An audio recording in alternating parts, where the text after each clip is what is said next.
Hi everybody, thank you so much for joining me in this month's video. For this month's video, I wanted to talk about teamwork and working as a team. In the corporate sector, it's not always that you get to work as an individual, but sometimes you get to work in groups of people with diverse cultures and backgrounds, and it's important to have that skill and that awareness of you being able to work with other people bringing different things to the table, and you have to be aware of how to manage that, how to work with such people. And certain things are not easily achieved on your own, and you always have to bring in the input of other people, and you always have to learn how to manage a group of people.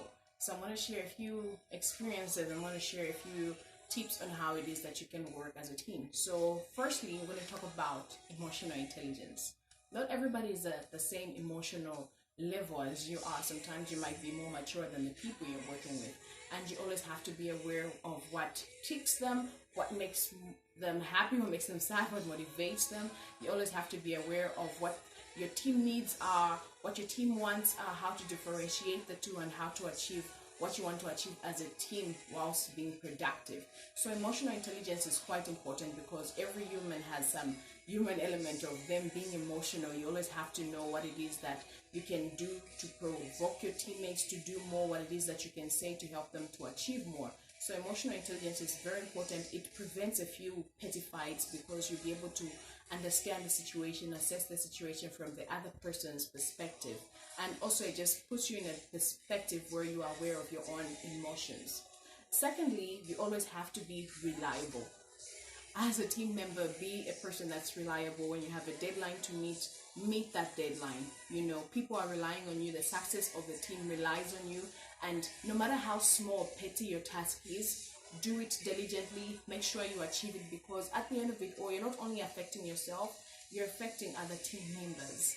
And thirdly, you always have to be good at communicating. Sometimes you feel you know it all, you don't always have to keep people updated, but then as a team member, setting your objectives, telling people this is where we are at, we're having challenges with this is what we need to do. It helps your team plan, it helps your team prepare. Sometimes don't withhold information to yourself, but working as a team puts everybody at the same level. Treat people with respect, because everybody is important. And if you do that, people will respect you for that, and people will appreciate you for that, and people will be willing to give in to the team goals. Lastly, be a person that listens. Sometimes I'm not always listening, but it's quite important that you listen to people. It's important that you listen to what the least person has to say. When somebody has a different view or opinion, it's a good thing. You know, just how they air it to you matters as well. But then always listen to what other people have to say. You might not always be right, and if you want to achieve great things as a team, always listen to what other people are trying to say. Listen to what other people are trying to reason out, and that will actually help you achieve your team results efficiently and effectively. So thank you so much for joining me in this month's video. I really appreciate it. So if you like it, you can share it with your friends and family, and if you have any questions, feel free to inbox me. Thank you so much.